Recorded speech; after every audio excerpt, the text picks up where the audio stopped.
So what sticks out to you the most about Utah's defense? I know that they're gonna be shifting their front quite a bit. Yeah, the thing that I see what they do the best is they play very physical and they're very sound. And they don't do very much. They do about two to three things up front and 2 to 3 things in the back end, but they play very hard.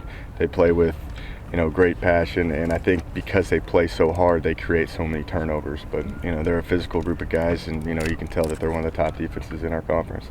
They are also really veteran in the back half. I mean, that's against that's Right. now 2 weeks in a row you faced a defensive backfield that's been there a while. Right. You can tell that they've got a great continuity together. They do a very good job at communicating. You can tell that they're very athletic, so a lot of teams try to motion and stack and bunch and try to get them to start thinking and communicating. And those guys, again, they play very sound, and you can tell they've been playing together for a while, and they can communicate it all out and pass it all off cleanly. With Melquise and D-Rob and Singleton kind of coming out over the last 2 weeks, how much more freedom does that give you? It's a lot more freedom. It's not so much on my part. I think it's just there's more confidence in Davis in going to other people, and I think that's huge because obviously there was a tendency to throw to Chad early, but now you can see that Davis is opening up things and getting it around a little bit more.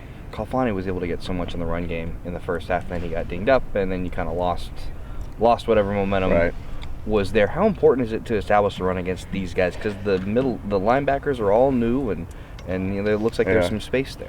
The linebackers are new, but the defensive line's pretty solid. And I think any game that you go into, you've got to establish the run game. And if you can establish a run game, I think that's going to take a lot of pressure off of Davis and allow him to manage the game a little bit more instead of being one-dimensional. Where you've seen at times where we've been one-dimensional, and that's hard on a quarterback. Davis handles it pretty well, but that's where we have to start forcing passes, and that's where the interceptions come around. So I think when you have a great run game, that's going to complement our passing game.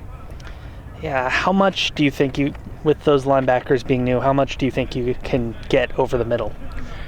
They do a pretty good job at keeping that. They're a single high team majority of the time, and then when they get you into third down and long situations and passing situations, they'll play some cover 2 on you, but they like to control that middle of the field. So, we're going to try to think of some creative ways to get the ball over the middle, but right now the game plan going in is Davis has got to take what the defense is giving them until we can figure out how they're approaching us.